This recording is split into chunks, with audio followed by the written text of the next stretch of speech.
vea umusui o le tātou porklame, nei o whaingoina o le Lesona o le whamoemoe. Whaatu ao whaafelo i atu. Le mamalu o le au whaafonga, mai uma o mwhai na mai mo mai i tu e fio le nei kelo pe tātou porklame masani nei vai asu taitasi. Lea o tātou taunu umai le Lesona o na fitu, ia e whaafelo i lama whaatalo whaatu le, ia i lato uma, mai se paanga masani le tātou Lesona, o lo mai mo mai nei vaenga o le tātou vai asu. Ia, e whaatalo whaatu foi, i sunga i tō ina, mai sunga i au na le tua, ia o whai aonga i o le tātou porklame ma le tātou Lesona o le whaamoemoe nei vai asu, tālo whai erua sunga. Tālo. Ia, o te iloa e lea le a o saunia le tātou talo, ia ona tātou anga i elole le tātou Lesona ona o le tātou taimi e pupu. Lo mātou ua tua sili e se, o e lava le whai aonga sili o au fionga. Mātou whaatangsia lo ngā ngapa ia whaamole mole. Fe soso ni mai. Whaamatala loto ma o mai ngana o le tu aso. Whai aonga oe, ai whaonga i mātou o ni mea whai ngā luenga vai. E whao o tuai le fe au le tala le ala i au fionga. Ia i lato uma oe o mawhai ana mai mo me whaafonga mai le ne vaenga o laso. Whaamnuia mai, o na o Yesu o mātou talo tuai. Amen. Ia, o le tātou Lesona lo na fitu nei o le nei kuata. O lo o tātou tuli loa lava le autu ma le tumutumu o le tātou Lesona o le nei kuata o le folfolanga. Ia pol whaperetania o le promise. Ma o le la o tātou o mai le vaenga, le vaeso lo na fitu ma le vaenga lo na fitu nei o lo whaulutalaina le tātou Lesona o le Feagaiga i Sinai. Le, o lo whaasolo lava ia Feagaiga ia ma folfolanga. Ina in mwhai ao na malamalama mamanino le au tu o le tātou Lesona le nei kua tātoa. Me la lea, ia le a tātou whaasolo le Lesona, watuia le avno nei lau sunga Chris. Wha mole, ia e te oto mai ai, ia ma e wha mtalatala ili le whaatomuanga le tātou Lesona. Ia e mai se fo le tātou mutua tauloto le nei, vai aso. Ia, o le Feagaiga i Sinai, le o tātou o mai ai. Le o tātou whaawau i nei fo ili susu e ngāle tasi e whaatau Feagaiga e whaavau.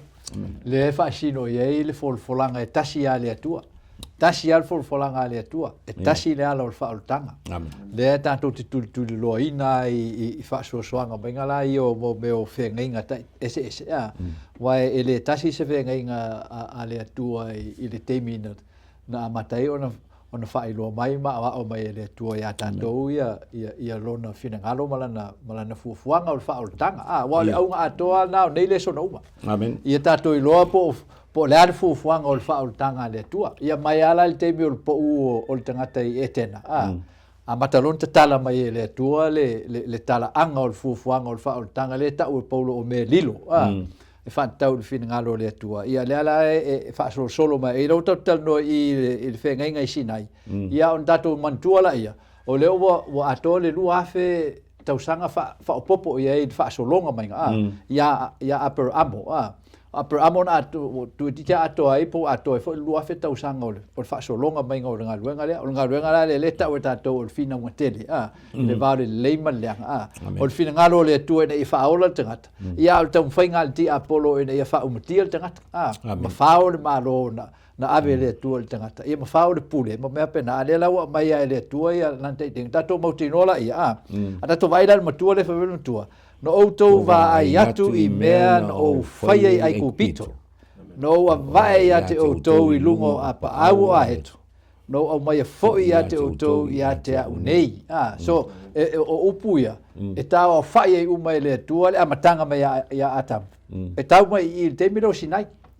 Tu sei le tasi se mere vai le te i o mai le whanonga Israelu i il tūlanga le ele maungo Sinai. Nala no o mai ei. Ono o te inga le atua e ala lana folfolanga lau tele la lea maltasi. Folfolanga il whaoltanga e ala le whanau le fine. Lea nau tuli loe le atua le ta upu le ia toe a o ina ai le mafa o whau le tangata e whaatau le whaatua tua i lana fionga malana upu. Ia ua ni te e se tangata. Lea lau tatu taunu mai i Sinai. Lea wa matan whaadiari mai le atua e a tatou. Whaavaira i o ana Feagaiga ia. Ina ia ua ni ngalo e a tatou. O me mai le e awa o mai le tua e tatou. O me whaatau a ngai i le ngata le fina ngalo le tua. A o ngai o inga mga luenga le tua. e whaatau nu ai lona whina ngalo. Amen. Nea lau wha mei reo o le tātou matua. Nā utou wa ai mea no whaia ia ai kupito. Toi wha manato te te utou. I re o so utou mā losi, po so utou poto, po so utou li lei, wa lai utou o mai i on o a. Nea rai rein wha mei le tua, le atu te vai ai. O la uwhainga fo i leo te whai ai utou. E wha pitoa lava. Aisea, langa o te mana o toi au mai utou ia tea. Ako winga. Fatu mau le afo le fatusa na fai ai le tua le tangata. O le fatusa lava o le tua. Amen. Ia, malo whaftai. O le tato mtua le olo i eisoa whaitau le whamaina o awai ia te o tau lungo a paua eto. O na sauro leo le vaenga mo mua le tato le sona lau. Sunga ma, tangia. Whai mai o a paua eto. O le atonu le winga o le awha amatalanga le atua whamaina o awai ia te o tau i lungo o a paua eto. E whape i tonu le aso fina ngalo e whape i tonu le winga o le whaamatalanga le mo le fionga le atua na whai atu i aisorai. Ele tasi se no ele tasi se ata whawhatu sa o lo whasino i le tua lana taita inga ma lana lave inga i le nuo le tua. O le purpose lava la inga whatu e le tua ma whaia ia tūlanga uma lava ina ia ma whai ona preserve pe whatu mawina. Le whiangainga lava le na uma na osia. Kusa o le longa whai leo o whiangainga. Since le taimi mai a Atamu, o Noa, Abrahamo, ia lalo lon mongo Sinai le itfa mitalanga le i le soto na suma le ipa foi pe fa tusa la le tua fai mai na o i le teimi na o tau ia ai kupito sa to nofo polonga na o au mai ia te utou mai i lungo apa au o aeto e taua ia te au le na e mention mai na foi pe fa ai o le tuta nome le ai tosu matasi alon foi upo se tosu malua foi upo se fulu ia se o suma lua se tawi ata le pe ngale ka o mai le tua le ata le ia male mafu anga tonu lava ai lai ona fatu sai le tua le fasa o tonga le na ia fai mai le ave ese mai ai kupito se ia o mai i Sinai bo Sinai le tau tala i lu tau nu mai ia ve mai lon fam talanga le mai i foi upo se fulu le tau nomena tosu malua fa mai na ia maua o ia i le vao, o le mea ele aina, e uio ai manfi ai, ma ua ngau ngau. Na ia si o ia te ia, ma o atu ia te ia, ma ia leo ia te ia, e pei o lona ta mai mata. Pai pasuma tasi fai mai e pei o le aeto o na whaoso i ana tama, e wha pepe i lunga o ana tama, e fola o na apa au, e sapo ia te i lātou. E ave ia te i lātou i lunga i ona apa au. Whai upule suma lua, whai mai sa whaapea i o vai to atas, ona tai ia te ia. Sa le ai fo i se atua ese, e to alua maia. O le opeo i la le whamitalanga la le, o le pika whaata mai ei le neito le tua, i le awala sa ia au mai ai. E le ngata sa ia au mai le tūlanga i mana i se fulu. Ina o ese mai ai kupito ina o mai amale sfulu. Ele ingata ina. Ai o e tawo ia tau ia vaenga i mai i le ngata sa ia sio ai sa ia o mai leo. O le famtalanga la le fatu se i aeto. Mai i awala e train na ia tama i aeto i e kau maulosi malosi e mai de ia avela i le aeko tina vea lele mo lunga po le ale mo lunga i o no fa palalasi mai le lalo nga ia kom fai ai ko ia ole le ia e fa pepe la tina ave mai la ai la se ai to e kamai ai ko ia e kaule mo faina lele po fa le ton ia o nga interfere le kama ia o so mai do o le fa pepe mai lunga e o so mai lalo ia ona tang faila ia le kaval kamai ai ko le ia a maualo ia ko ave lo le lunga le mese se vai papa po freme le sa o fangai o le ata manino na o le foi o le taita inga le tu lo no amen ele ngata sa ia la via i ma taita i ma ave ese mai i le mana male a au fa lo le tu ai le tani la vetas ele kasi se menga kupu inga mai o ile ia ai kupito se yo mai i Sinai na fese la tau ia telo fafitau di mo mua ina o tolu aso tanu ese o i le sami ulaula. Ia o mai le vao sa fiafeinu, complain. Asa tang fai ale atua e awa.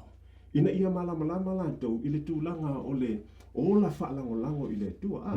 Ele tau ia tau ele i fatasi pe folinga mai lai take lave ele tua le responsibility ako inga ia kamufai inga ia o tangata o le tua inga ia fully malama e fatatau ile nei to le tua ma le lofa tu no le tua ia ti la tu ilan tau singa malana puipuinga a wala ia sa ia o o ina wa sia ka ole ko mo kwa ku ala ka ngoe le fa ingua ia se fai po fe me ia la ko loko ia mangingo tala tu spa ia complain ia mose mafu afunga linga ika mose ka fa luat papa ai fa kule tua fa kasiana ni e fe kala i papa te tala tu papa ia safia ai the same thing for Ono no vinga o i e fai loa mai ei le na tura o le tua e le ngata na te la vea i tantou ai ilona a nganga ina ia ona o tūlanga o i tantou e le mana malama ma le iloa ma le manosi o le iai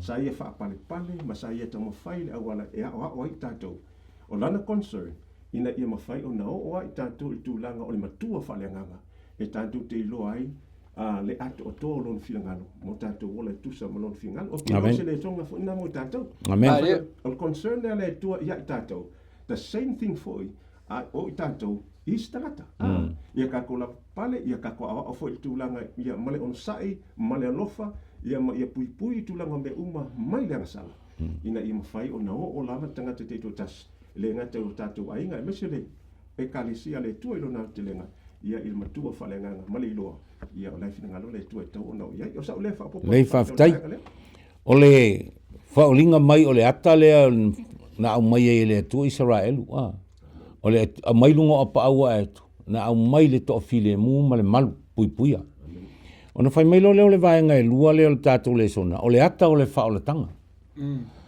o le asa o finanga kuise i pai mai ama tau wha manino te isi po le ata o le wha o le tanga.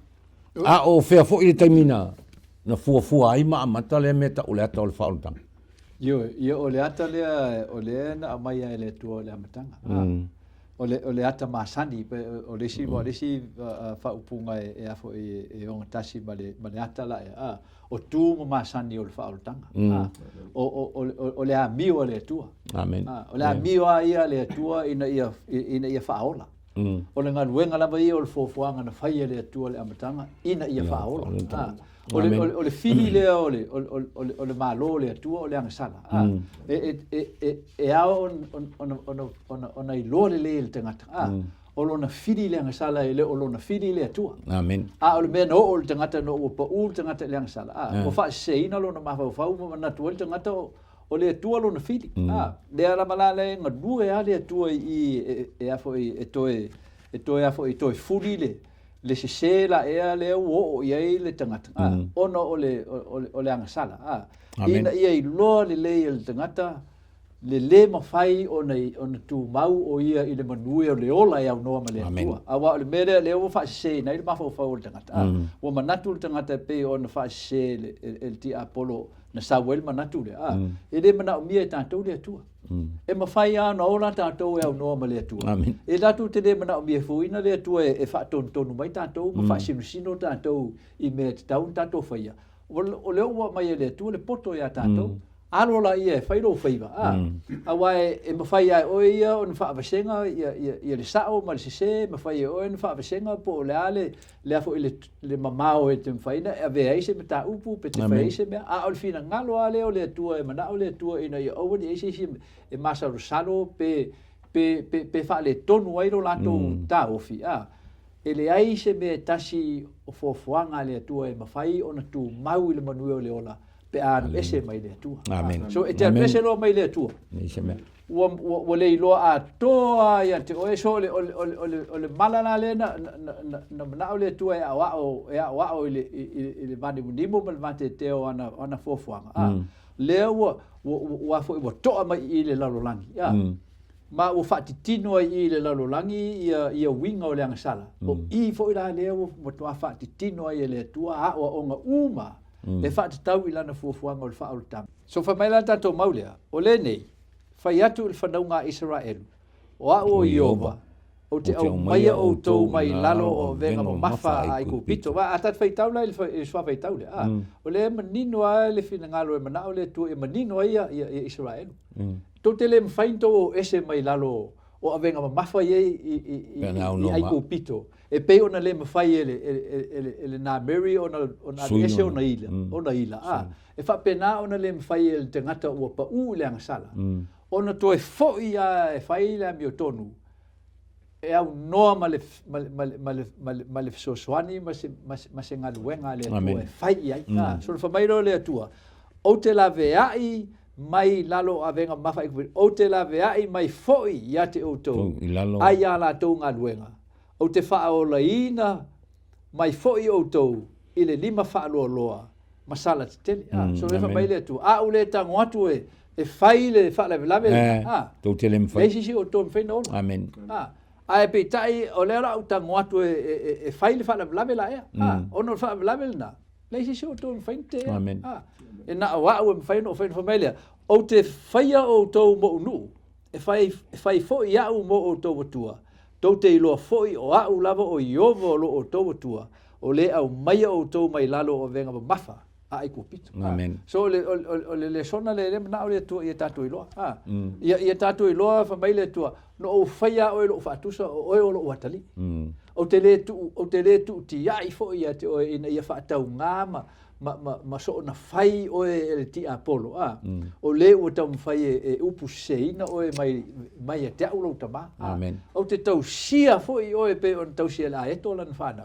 amen o te a wa ia te o e po la lava le ti ngai te o ia o te a wa ia te o langa o wa o te mana o ia e mauti noa na o a te faina e ola amen te le faina e sulu se si bea a ele sulu mai e te le ola la amen malo so fe na le na le tu me motato o le atala le o le fa o le tanga e folinga mai o se me o le vana sa unia le tua man si le fia le tua a o no malo na fa tau nu in e le tau nu le ata o le fa o le tanga ma tato fa so lo la le il so ta inga le o le ata o le fa o le tanga ma le fe nga inga la le Sinai se mai so fina ngalo tangialo sunga le fai fau o le ale winga tonu o le a tonu ale fe nga inga na fai Sinai o te lole anta o te ile tu sila e soto e tonu wa vai nga tele dai vai vai nga mo mua ia o e soto lava ia lo winga o fa talanga o le ese mai ia ma le winga den tatu pai mai am ta vai nga lo na lua o lo tau tala i fa tu mawina ma fa vai ine le tua o lan fia nga lenga fai i lunga le mo Sinai amen ia ma le vai nga lo tolu o lo tau tala ia il fo ina ma fa tu langa ina o le fa fa o le tua ia ma le ata o fa o tanga antoa ia o le o lo to te tonu o fa fa amen ia ai pita e la walunga lava le tulanga ile mta up ile tusi lava le e soto ile tulanga o le fa mtalaina mai o le melen tupu ile mo Sinai amen o le fenga le no sia ia ele tua ma le nu o le tua ia ile mo Sinai pe o fa tu amtanga o le longa fai do fenga since no atam eu fa tau nu ile mo Sinai ile mta up la lus suma le iva se o le mta up lus ma fa tu se e soto o lo au ile mai e vaenga te tasi pe valu le vaenga nai vai o le ata tu le oi ia ili o le mepi tu sili on tawa ile mta up na e lus full fai potolu se e tau fai upu lus full ma fitu o lo o ai le ano antoa o le fenga lea le fenga le no sia ele tua ma le no le tua ia ile mo Sinai amen o i nai mta upuna lo fa ata mai ai tulanga o le introduction ia tam fai ia Mose e tau introduce mai le fenga ma kam fai loa mai le tulanga o le mele o fina ngalo ile tau ona na tu se fenga leanga ua ngalo pe a mal fasela tu futo sanga amen ia mal kolu masinga le wal kolu masinga sin skai menga ese mai ku pito le ko bel mong singa ia o faisi umi kele o faisi umi le ko e mau la ko fam talanga fa tu fenga le ia apitai ia o le fatu ato e o sia le ia ma ko a ko mangingo foi le nga malava ia Josefa ngaka ingale malam lamo tanga te Israel ia i mena foi ia ngano lo te tonu ai to le fasi lo mon tutu ta ia o le ko a koe whailoa inga o koe wana udia le tua ia mose. Ia e koe au mai alo na nu. Langa ile mwhaianku la fwa ia le tua lan whiangainga no sia mana au auna. O le whiangainga ia a vea hau mo o tonga tua. A vea o tonga nu. Amen. O le ngaka na ngu pa ia, o le ngu whaos kaulanga. E le ngaka la sa kaukala i le ofi i kongo kanana. Ia ai olo kaukala i long whatau nunga mongu. Ia o kanana faule langi. Amen. Ia o lala kam whaia la le tua e wha mau kuinga pia. Ia le tau le whengenga lea sa ia o sia mana au auna. Ia ino le tua. Le lau a maka i le amakanga fou. Ia o le finangalo le tua inga ia mawhain koe whakulanga le ngu. Inga ia whakau ngu lava le purpose there. Inga ia a vea lava lantou mamamoli am koe whafuisia. Whemekala Iosefa iam koe upu muli mulia. Ai lunga le moenga. Mai o ko ia pe ama se lamu kupu ko sanga i kupu ngu mai kala Iosefa ia moki ngoa fa mole e asi mai lava le tua ia ki o ko e asi mai lava le kua e mo moli lava fa ko ngu lava le ko mai le pipelo le ko la fofulanga ia io ku kama amo isa ako ia kopo e asi mai lava e fa mo kula ia na fa punga ingo fa pe aku a o ile asi mai le tua manga ku o vivi fa mo ia ko fa se lau ko su ko sanga kan nga uma le fenga ia ai fa to nu lo asi mai lo le tu ala ia mo se ai ia le fa mo ku ia le tu ia le fenga le ngo si la lo mo si ai le o uma on fa aka mai o le ma mo le nga fa ku le ku mala mo munia vali fasil ma mo vali dia fai ko le aka le vahenga mo le fa antanga o uma fa ku langa le ku le o amaka introduce mai vahenga le kasi mo ko ngole o le fa antanga le ngaka ia vali i fai kokoa ia o kou fale a saula le angelu i whaumtia ia sopo ia e le ngaka linga au le kingo le mamoe ia o kou fasi ia pule o kou pule aku ngā kukai a ia malama kai au ia awangi ia singa fasi mea mamoe e kokoe a le umal ko ainga a visisi ainga le kokele i whaumanga a ia awangi ngi sine koe o le aka o le koko o whakusa o le koko Yesu le la maliu o le ako le kingo o le ako le fionga le pua ai uma longo vinga ele whainga kako kausia nga o singa vaenga o kuspa ia e la fwa isi si vaenga o kuspa ia e ka kaunga kausia ako uma kula fonga uma polo inga uma ele ka kaunga o kia ia malafo ia no ia mau e ka koule malos ila koule malos sa ungi e mal sabalinga le la sabalinga le mau amen o le akal nga ka ko o ka ko sa le ka ko ke lungo sabalinga le e anga ia kui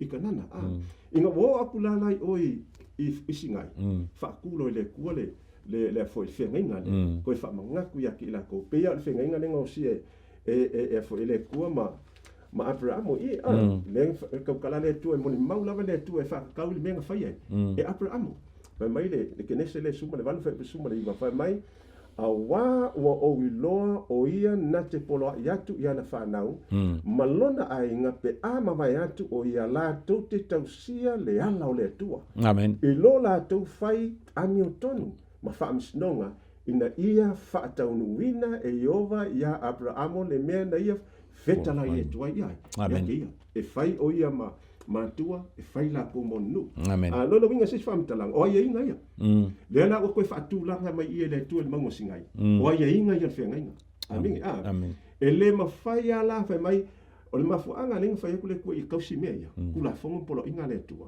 inga ia fatu mangui nai i la tau i fenga inga ia ma avea lava i la tau matanga te fenga inga le la ko mai im fa a tili mai i ma ili mai i le mango sinai amen ele mata upula lus fula tu se asoto fai upu todo se yo fai upula na suma fitu ia olo au ili mai tu la fona se fulu o ia inga le fenga inga a fai e la toti tausia e fa ku mawinga la tu la ele fenga inga le fo inga fa mausali mai Yesu ila na feta lenga yo so ile a foi ile Yohane mata upu suma lima amen alon fai upu fulu mai a fai ai ka upu mo lava ngai fai upu ngai ko kale fai poi balu mal fai poi iba lo introduce mai sur kulanga ole relationship le va laka mal mo sali e ka kau onga fa ku mo winga tanga to le tua ile lo fo le tua ai fai mai lo la ia o Yesu fa fia onga fa ku mo winga mai lo feteringa Yesu o ke whai atu ia te utou, a whai tu te tausi mai ia o pola inga. Ona o tau tu mau lea ilo o lofa. E pei fwoi o kausia pola inga lu tamaha. Mo oku mau ilo ngā lofa. Lona winga, wha mau ngia le i le upo le tua. E leise si awale whaku mau winga i ka kou le lofa o le tua. Malwhia ngainga lea ua o sia. Te a whai ka kausia ai e inga malwhia ngainga. E ala i polo inga matu la fono a le tua. Le peo lau le koe whapopo atu whatau vaenga lea. Nei whaftai atu le. Manmanino ino le tātou vaenga lea o le whenga Sinai. Lea la ua mai al whenga Sinai. Ua whaasolo mai nei i le vaenga lea tātou. Whaimelo le whtalainga le i le esotu sfulu iwa wha upa lima leona. O le nei foi. A whaitou te matua whaalongo mai ilu leo matau siusi mai i lau whenga inga.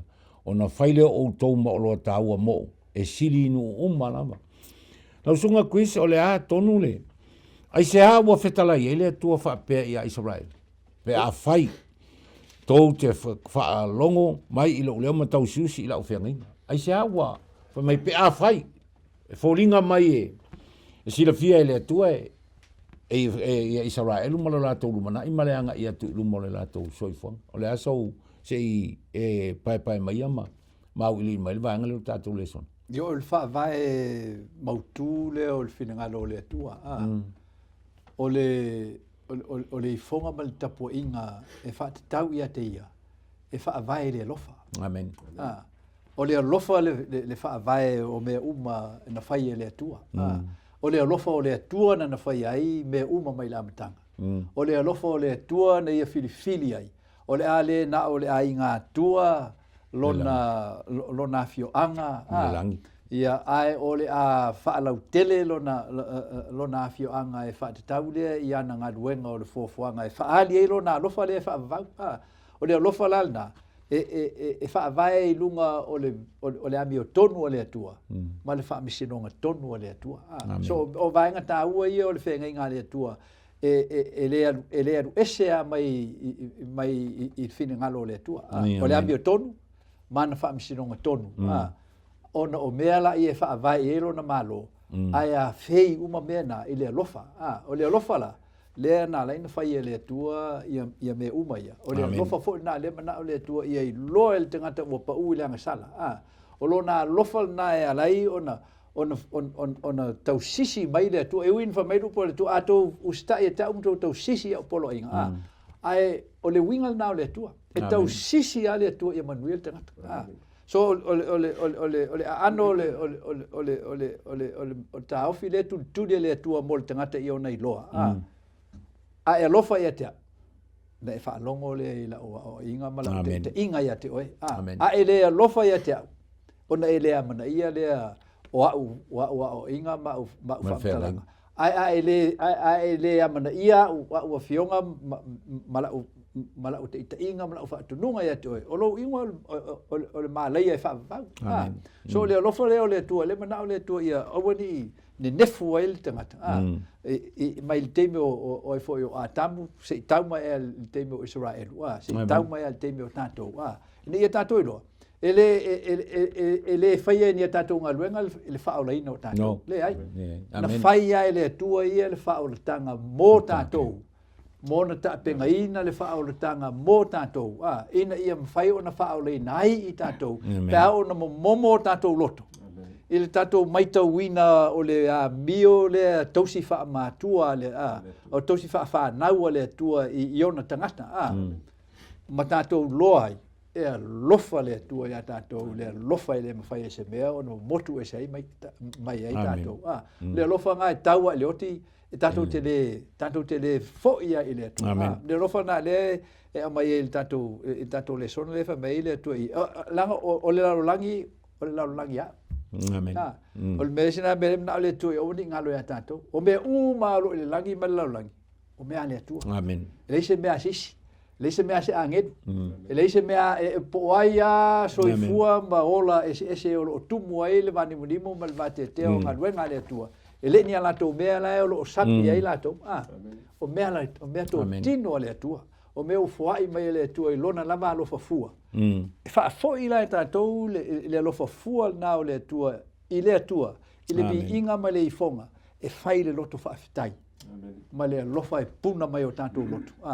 E tātou te ifo ai ma tātou ta pua i le atua. On tātou malama le anga leima le alofa le atua. O hoi lan tātou whaapena. Tātou tilo le whenga le no osi i Sinai. O le se matua manuia mo tātou. Ai le o se avenga fo ele ia tātou whaapea. Tinga inga tausile. Amen. Ya. Malo whaafitai. Ia, o te lo toe, lai tita nei minute i e toe, watu ia la vanore la usunga, tangia e te whai ua le tātou le sona, le vang mule le tātou le sona, a whorofolanga. Ia, i whorofolanga i tusa mawhenga inga na whai le atua mana whorofolanga i lona nu. Ia, e maise o le sao ni o le whaarutanga mo le tangata. Ia, se ia maise o whina ngalo e tāo whai, le whai ungo le tātou le sona. Amen, whaafitai, tāua ia. Inga o uma o ngā introduce lela whai tau tua le whai upule lima ma le ono. Ile ina ua whitanai mai le tua ia Mose i le tūranga o le whianga inga lela au sia. Ia ma le tali a le nuku e whaatau i le whinangana o le tua. Whai upule ono le soto mtau pe suma liva. Lima ma le ono whai mai. O le nei foi, a whai tau te matua whaalongo mai i lo leo. Ma tau siusi i lau whianga inga. Ona whai leo o tau ma o loa tau a mo. E sili i nu uma a wā o loo lava le lalulangi uma.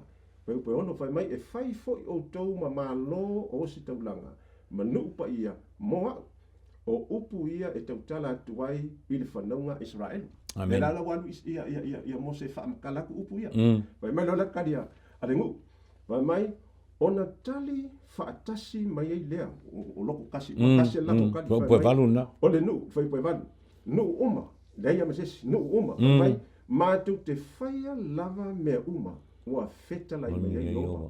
Ona momoli atu lea e Mose o le upu o le nuu ia Iova. Amen. I le kali lea. E atangia mai ai. E fōlinga mai. E le o mantua i wa o le mea moni ia e saonga lako whaia uma. Ia i le karaanga o le ngu o le atua. Kia le ngala ko sori le whengainga. Ale o ngā kaponga le mu o le whengainga. E ala ia Yesu, le ngā makua whaali ilu lako ke enga. Amenga. Inga wa lako ingosia, ma lako sa ye o ngā lako fasiokia. Amenga. Ma mai lola ia le whamkalanga au i lo e Paulo i le kusi leo Roma. Roma no mta upu e iwa no whai upu le tōtse fulu ia se ia o le whaupa tōtsu malua. Au ili lo i e Roma, e Paulo, ili tusi leo Roma. Ile mafua anga male motive, male kaunguunga. Ngā lai o ngā lako kalifa, pia mai mako ke whaia, fōringa mai, lai whaalango lako malosi lako kia. Kausia le whaia. O le kali la, ngā lako kausia, le hai.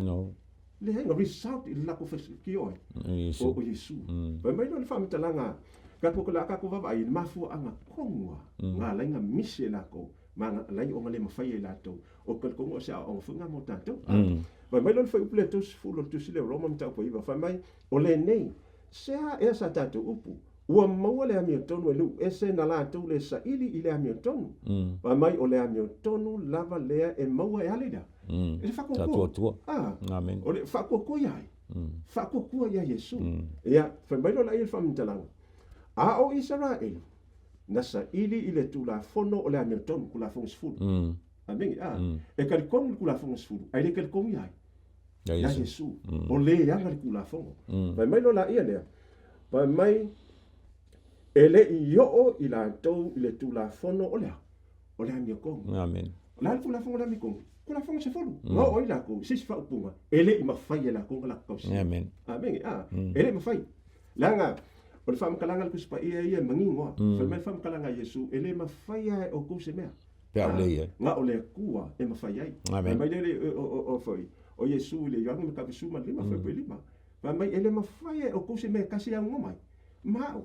So skanga kalavalanga ka mawhai, kausi kula fongo a Yesu e o lai e au ngoa malong karikongu ia Yesu. Pei o le mea nga whai e. E la au, e kankayuka ia.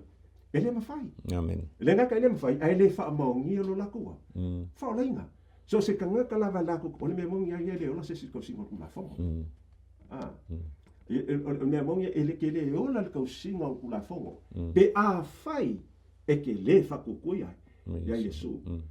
Ai so se ka ngaka lava whakukui ia Yesu, ai ngake le kausia kula fongo. Ele ola foi. Amen. Amen. O longa winga so se ka ngaka lava i mga o e ola, fia mo le ola whaambau. ia mua I whakuakua I le anga le kulafo. O ngā oko meki po le kau whamamlama ma le sunga toida. O loa lofa I le kua o ngā o mea ke kere wa whaia I le kua I ake oe. A result. E ala I loko sio la. Kulafo. O le kulafo e le se mean o le salvation. O le result. O le salvation. Amen. Malo. Ia, whamai no la ia le whamitalanga li I whaipokosu malua. Ma mai ona o le a ea. Ma mai ona ua le sa ili I le whatuatua. Ia Yesu. Ma mai ai peitai. O ngā luenga o lea. Kulafo. Ia, whamai no la ia le o le. Awa na la tau suai o le mepukasidi ale kaua. O le reason lea. Ngā lai o ngā le mau e la kou. O le reason lea. Ngā lai o ngā le mawhai e la tau. Ma mai awa na la tau suai I le maa e tau suai ai. O I le maa le suai. O Yesu. Longo binga e le I karikongu, ngā lako kulafo inga, le au ku a koa. O le mafuanga e lei onga. Kau sia e ngaka kulafo o le tua. O le mea mongia ia.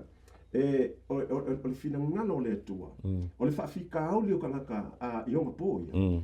Ia o le karikongu ia Yesu. Ai fifia kau si kulafo ai. Al whawhita au li fōle nāo temine. Ale kaimini ngai. Wakal kongu uma ka ngaka ia Yesu. Ai le fifia kau si le amio ai. A Yesu. Le kulafo. O le mea ala tasi. The same thing. Yes. So o whawhikau di ala. Pe anga whaiaku.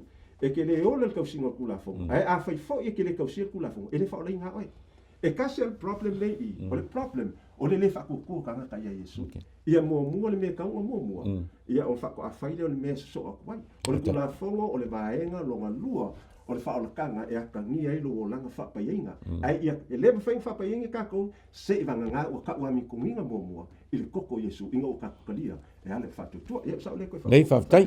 Nō na ua umar mai al tātou taimi. Ai o soa whai tau ia o le whainga tāna na malamalama I tangata. E whai mai e le whaoleina le tūlafono. Ai whaoleina ia Yesu. Ai le whaoleina fo o ia Yesu pe le tausia le tūlafono. Pau ale tulanga e wawai ai. Ona e te le maua le whaole soa whai tau le whaoleina se si le tūlafono le tonu tūspaia. Pau alfa amtalanga Paulo e le whaolai e le tau ami o tonuina se si I ngā ruenga o le tūlafono. Ai le o whai mai Paulo e le whaolaina se si le tūlafono e manino le mel na. O le tulanga la le vang mule tato Lesona. Ia le au mai moa ma le au whaafonga le tato Lesona. I tu e fio le nei ke lope le nei vaenga o le tato Lesona. O le whaiunga na le tato Lesona lona fitu. O le wholafolanga. Mai o le wholafolanga le tua. O le whaafitauri le tupu ia Israelu. La tu te le itali tonuina le wholafolanga. O le whaamauninga o le tali tonuina Israelu o le wholafolanga le tua. I le amatanga lava. Le a nau ina whanau mai Jesu e le ilo Israel. Ile ilo Israel u whanau Jesu. Ale nau mai mākoi. Ma maua i se sae o mai. Ai Jesu atu ea herota ai whai mai. Ele ilo po whio whanau. Whaamauninga lena. Ele imani. Ele ilo Israel u temi. Taluai. Ona o le wholawholanga le. O le ata whole nao tātou Israel whaaleanganga. Le au whaafonga ma le au mai mo le tātou le sona lena. Wholawholanga umana wholawhola mai e le atua le whaalatanga le vaenga muli whaamisia le. O le tātou tianga i atua le toia whio mai o Jesu. Pe a whai. Tātou te talitonu e te saunia tātou. Ia peona tāua. E au ina tātou whatuatua le maliu Jesu. Ma tātou sawa vali e tusa o ana tula whono mana polo inga. Saunia i tātou mol wholawholanga muli. E toia whio mai Jesu. Ia, whaamnuia mai le tua mo le tātou le sona. Le au whaia le tātou te talo. E whaiwe le tātou le sona le nei tai au. Whaaftai tele lo mātou atua. Le amnona e au mai mātou te whaasoa ai. Ia ua whionga. Mātou te whaamaulalo mo whaato ese I luma o lono whaali I whaamole mole. Pe a whai le atoa le mātou ngā ruenga. Mātou te talo whaatoa e la ua whio nganga pa ia. Le vai o le tangata. Ai mātou te whaanauna watu ma whaatuatua I a te oia nganga pa ia lo mātou so sonsili. E te whaamatala loto ma whaamanino a ua whionga. I au tangata whaafonga le nei tai au. Talia le mātou wala au ma whaamanuia le mātou le sona le nei vai aso. Ona o Yesu le li I ma le whaola o mātou te talo atuai. Amen.